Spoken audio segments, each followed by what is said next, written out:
un youtubeur se tue pour avoir des vues. Les amis, j'ai découvert le côté le plus sombre de tout YouTube. Accrochez-vous bien.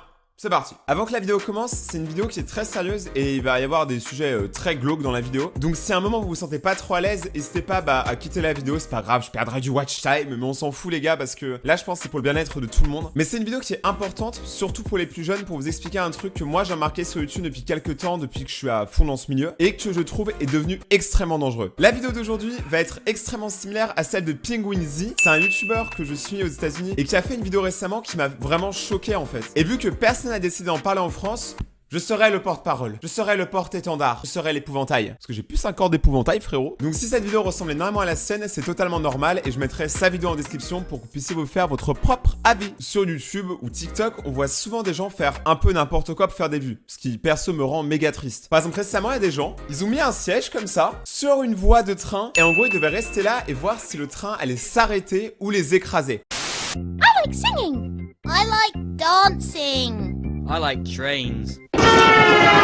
Bon, par chance, ils ont pas été écrasés. Par contre, ils ont eu 3 ans de prison parce que les gars, c'est n'importe quoi de faire ça. Tout ça pour un challenge TikTok. En plus, un challenge qui va être sûrement reproduit par des plus jeunes. Enfin, moi, je trouve ça méga dangereux. Encore plus récemment, je crois que c'était l'année dernière, on avait parlé dans un de mes cours d'anglais. Il y avait un mec qui a voulu faire un prank avec un gun comme ça. Et faire un prank là où il rackettait quelqu'un dans la rue sur un parking. Sauf ce qui s'est passé, c'est que la personne en face avait un vrai gun, elle, et lui a tiré dessus et l'autre est morte. Parce qu'elle savait pas que c'était un prank. En même temps, quand le prank est trop bien fait aussi, c'est chaud. Donc, c'est pas la première fois que des youtubeurs se font du mal pour des vues. Mais la différence, c'est que les autres fois, ils avaient une chance de survie, tu vois. Le youtubeur dont on va parler aujourd'hui, il a pas eu tout ça parce qu'en fait, il se tue lui-même pour faire des vues. Et le pire, c'est qu'il le sait. Et ça, c'est extrêmement grave. Les gens sont prêts à tout pour faire des vues. Si vous êtes jeune et que vous êtes dans cette situation, s'il vous plaît, écoutez un peu la vidéo parce que c'est quand même très important. J'essaie d'être votre grand frère dans cette vidéo, j'essaie de vous aider un peu. Le youtubeur dont on va parler aujourd'hui s'appelle Nikado Avocado. Je le prononce sûrement très mal. Mais en gros, c'est un youtubeur qui fait des mukbangs. En gros, si vous savez pas ce que c'est que des mukbangs, c'est quand vous mangez énormément de nourriture en vidéo pour un challenge, que ce soit par exemple pour un versus ou quelque chose comme ça. C'est en gros quand vous mangez des quantités énormes, genre des, tu sais, les formats familiales à côté,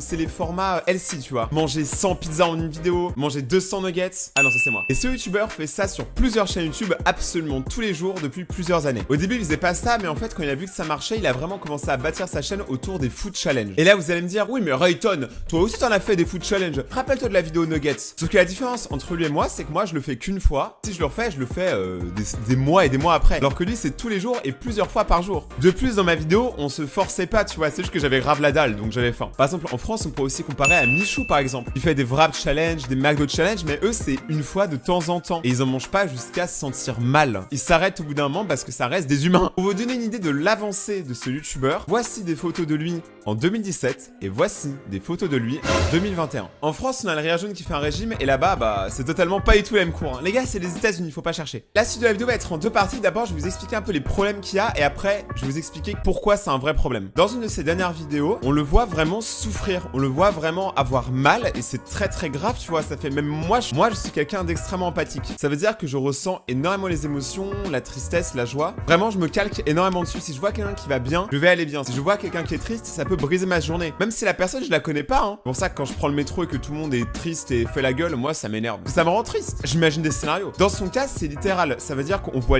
dans ses vidéos des moments là où il va pas bien et ça me fait mal.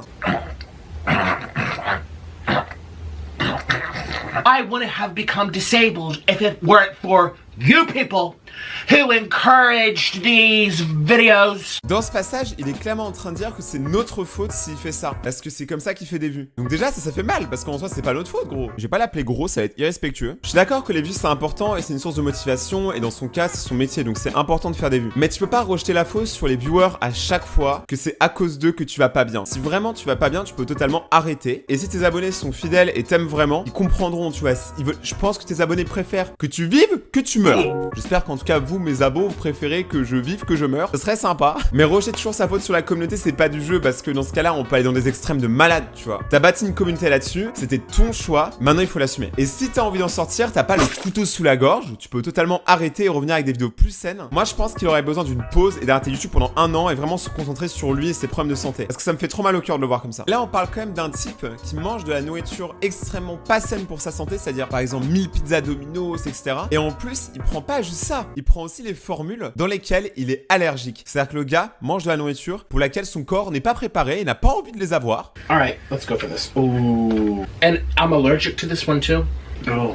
But sometimes in life, you just want what you can't have. Dites-vous que maintenant, sa santé est devenue extrêmement grave. Par exemple, sur la plupart de ses miniatures, il a des tuyaux dans le nez, il arrive plus à écrire, il s'est cassé 3 côtes à cause de sa prise de poids parce que son corps, par exemple, regarde, ma cage thoracique, elle est... Bon, moi, je suis un skinny, tu vois. Mais ma cage thoracique, elle est super petite. Donc, c'est-à-dire qu'imaginons que j'explose, et bah, ça peut casser des os, tu vois, c'est normal, surtout dans son cas qui a une santé ultra fragile. Le gars s'est cassé 3 côtes. Du coup, ça fait que maintenant, il a une infirmière qui est H24 avec lui, il a vraiment une infirmière personnelle. Et là, vous vous dites, Rayton, c'est bon, tu vois, tranquille, il a pas plus que ça. Eh bah si! Le gars fait même de l'apnée du sommeil. Alors, si vous vous rappelez de la vidéo du rire jaune qu'ils avaient fait, ils avaient parlé du fait de faire de l'apnée du sommeil. Ce que ma copine a remarqué par contre, c'est que je faisais de l'apnée du sommeil. C'est-à-dire que je dors comme ça, et d'un coup, je meurs. J'arrête de respirer pendant 5 ans. En gros, quand t'es obèse, tout est comprimé là-dedans, et tu respires moins bien. Du coup, ton corps est moins oxygéné pendant le repos, et t'es crevé même si tu dors. Donc clairement, c'est quand tu dors et tes poumons sont tellement compressés que bah, tu respires plus et tu meurs. Et ça arrive à des gens, hein. Je vais vous donner une stat. Chaque minute, il y a entre 5 et 3 personnes qui meurent de l'obésité dans le monde. Ce qui représente 2,8 millions de gens par an. C'est énorme. Après, je m'y connais pas trop, donc je vais pas m'énoncer sur le sujet trop. Mais pour moi, il y a 2 types de personnes. Ceux qui sont nés avec de l'obésité, ou du moins leur corps est favorable à ça et qui, eux, ont vraiment pas de chance. Et t'as ceux qui le deviennent, comme par exemple Avocado, qui lui mange tout le temps n'importe quoi. Lui, il est devenu. On a bien vu des photos, il n'était pas clairement obèse juste avant, tu vois. Et là, le problème, il intervient, c'est qu'il dit qu'il fait ça à cause de nous. À cause de toi derrière ton écran. Il dit lui-même que c'est notre faute parce qu'on l'encourage à faire ce genre de vidéos grâce aux pouces bleus, grâce aux vues, grâce aux commentaires. Et là, je trouve qu'il raconte que de la merde. Je vais l'appeler Pingouin parce que mon accent est dégueulasse. Par exemple, Pingouin, la personne qui a fait la vidéo de base qui m'a poussé à faire cette vidéo, lui, il est d'accord avec le fait que les viewers l'ont encouragé à devenir ce qu'il est aujourd'hui. Moi, je suis pas d'accord. Si tu sais que ton concept, il va t'apporter des problèmes de santé, que en plus, tu commences à en avoir des énormes, et que tes vidéos font des pouces rouges de malade, on s'en fout des vues. Là, c'est de l'estime de toi que t'as, tu vois. Genre, est-ce que t'es vraiment prêt à mourir pour faire ça? Est-ce que t'es vraiment prêt à mourir pour des vues? Moi, je trouve ça littéralement ultra triste. Et le problème qui, en plus, se pose, c'est qu'il y a beaucoup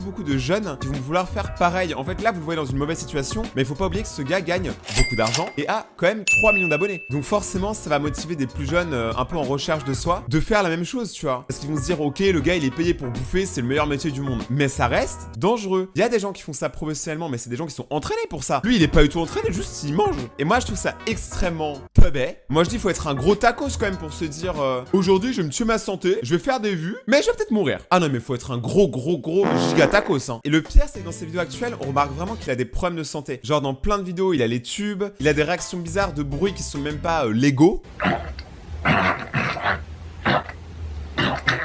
Et le fait qu'il répète sans cesse sur Twitter et dans ses vidéos que c'est à cause de nous qu'il est comme ça me rappelle extrêmement le cas de Liel, je sais pas comment ça se prononce. C'est une meuf sur TikTok qui avait fait une vidéo, elle faisait en sorte de rendre coupable ses abonnés pour écouter son album, avec une scénarisation et des violons du plus grand orchestre. Regardez, c'est pareil, hein. Niveau des pouces rouges, c'est assez terrible. Alors que le pire, c'est qu'elle fait pas de la mauvaise musique, mais le problème, il est dans la communication. Tu peux pas forcer les gens à regarder ton contenu, et si tu fais du contenu en boucle, etc., juste parce que ça marche, je suis pas sûr que t'as un très bon créateur. On va prendre un exemple avec moi. Mes vidéos qui marchent le mieux, ce sont les vidéos là où je réagis à des vidéos satisfaisantes, et les vidéos là où je donne de l'argent à des streamers Twitch. Est-ce que ça veut dire que j'en fais tous les jours ? Non, parce que s'enfermer dans un format de vidéo, je pense que c'est le pire pour un créateur parce qu'en fait, ça te fait que t'as pas de créativité. Si c'est des formats qui marchent et que t'as une entreprise, c'est important, ça t'assure, on va dire, des vues. La communauté, ça la rassure parce que ça montre que bah t'as pas trop changé, tu fais toujours les mêmes vidéos. Et puis ça fait plaisir de revenir un peu sur un format et tout. Mais de là à faire ça tous les jours, c'est vraiment que t'as plus d'idées. Et quand ça devient dangereux pour ta santé, c'est là qu'il faut arrêter. Faut quand même que tu gardes de la fierté. Je suis sûr que même ses parents, ils sont pas heureux de le voir comme ça. Ça doit être ultra déstabilisant pour les parents. T'imagines de voir ton gosse tous les jours se tuer littéralement la santé devant des millions de personnes. Je trouve ça incroyable. Est-ce qu'il y a que moi que ça choque? Le pire, c'est qu'il pleure souvent dans ses vidéos. Il pleure, ça veut dire qu'il y a vraiment un appel de détresse. Et il continue parce que ça fait des vues. Est-ce qu'on est vraiment arrivé si bas sur Terre pour que les vues sur YouTube, TikTok, Instagram, vous soyez prêts à tout pour en faire? Moi, je suis un peu un bisounours. Pour moi, tu fais un peu le contenu que tu veux, mais il faut pas mettre en danger les autres et surtout te mettre en danger toi-même. Mais c'est stupide. Faut être un gros tacos. Et surtout, il faut varier son contenu. C'est pour ça que moi, je préfère faire plein de types de vidéos différentes. Même même si des fois il y en a qui font énormément moins de vues et des fois il y en a qui font beaucoup trop de vues, au moins ça pousse à la diversité sur ma chaîne et ça montre que je sais m'adapter à tout. Lui, ça veut dire qu'il s'est vraiment enfermé dans un format et qu'aujourd'hui il juge lui-même que s'il sortait autre chose comme vidéo, il ferait pas de vues et du coup il préfère se tuer. Et ça va loin. Par exemple, à un moment il a voulu perdre du poids, il a réussi à perdre 1 kg, ce qui était déjà pas mal, tu vois. Plus t'es gros, plus c'est dur de perdre des kilos. Et juste après, le même jour, après avoir perdu son kilo, il a mangé comme un malade pour une vidéo et il a pris 3 kilos. Du coup il a abandonné. Le pire c'est que dans ses vidéos il parle de plus en plus de ses problèmes de santé et moi ça me fait vraiment mal. J'empathie trop sur ça les gars, je me sens pas bien. Je regardais pas sa chaîne avant, mais je ne regarderai plus jamais sa chaîne maintenant. Je veux pas l'inciter à continuer à manger, ça serait vraiment horrible de ma part. Pour moi tu peux pas mettre la faute sur les viewers tout le temps, tu restes le chef de ta chaîne. Je suis d'accord que les viewers ont extrêmement d'importance et moi mes viewers, bah si je vois qu'il y a vraiment une vidéo qui leur plaît, j'essaie d'en sortir plus souvent mais sans m'enfermer dans le format parce que c'est le pire pour un créatif. Mais dans son cas lui en gros ce qu'il dit c'est que si vous regardez ses vidéos, vous le poussez à mourir. J'accepte pas ça. Ça je peux pas accepter qu'on prenne les gens pour des cons à ce point là. Ça c'est illégal. J'aimerais bien avoir votre avis sur cette situation dans les commentaires parce que ça m'intrigue un peu, c'est un vrai débat qu'il peut y avoir autour de ça. Jusqu'à où on peut aller pour faire des vues. Si vous pouvez partager la vidéo aussi, si vous avez des amis que vous voyez un peu sombrer dans ce délire là, n'hésitez pas à leur partager la vidéo, je pense que ça peut être important. Oubliez pas pour le référencement, pour que cette vidéo soit un peu vue du public, n'hésitez pas à déchirer la barre des pouces bleus, vous abonner et activer la cloche pour rejoindre la communauté de Raytonia. Et nous, on se retrouve pour une prochaine vidéo dans, je sais pas, dans 2 jours, dans 1 journée, dans 20 minutes. Mon Instagram c'est Rayton_YT si vous voulez venir me suivre, s'il vous plaît. Sinon je mange. Portez-vous bien, prenez soin de vous et ciao.